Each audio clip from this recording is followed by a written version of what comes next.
তো hello guys, কেমন আছো তোমরা সবাই? তো আজকের ভিডিওটা দেখে আমাকে গালাগালি দিতে এসো না, কারণ এটা 1 মাস আগেকার ভিডিও। আমি এডিট করব বলেও আমি ভুলে গেছি, লিটারালি ভুলে গেছি। গ্যালারিতে আজকে গিয়ে দেখি যে এটা আমার অনেক দিন ধরে পড়ে আছে, তো আজকে ভাবলাম এডিট করে ছেড়েই দিই তোমাদের সাথে। সেদিন ছিল আমাদের কলেজের খাওয়া দাওয়ার দিন, মানে সরস্বতী পূজা উপলক্ষে খাওয়া দাওয়ার দিন ছিল, তার একদিন পরে। তো সেদিন আমি আর কি গিয়েছিলাম কলেজে।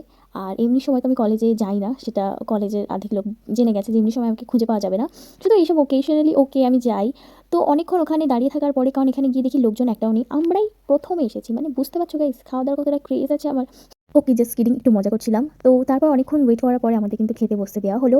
তো মেনুতে কী কী ছিল তোমাদের দেখানোর জন্য আমি খুবই এক্সাইটেড। যাই বলো, আমাদের কলেজে কিন্তু মনটা অনেক বড় এই দিক দিয়ে।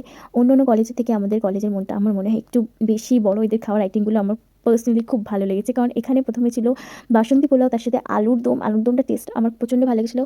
তারপর ছিল বেগুনি, তারপর হচ্ছে পনির, তারপরে হচ্ছে পাঁপড়, চাটনি, তারপর লাস্টে তো অবভিয়াসলি মিষ্টি থাকবেই। আর সত্যি কথা বলতে প্রচণ্ড ভালো খেতে ছিল। তারপরে কিন্তু আমরা চলে এসেছিলাম বাইরে, আর আমি একটু ন্যাকামি করেছিলাম।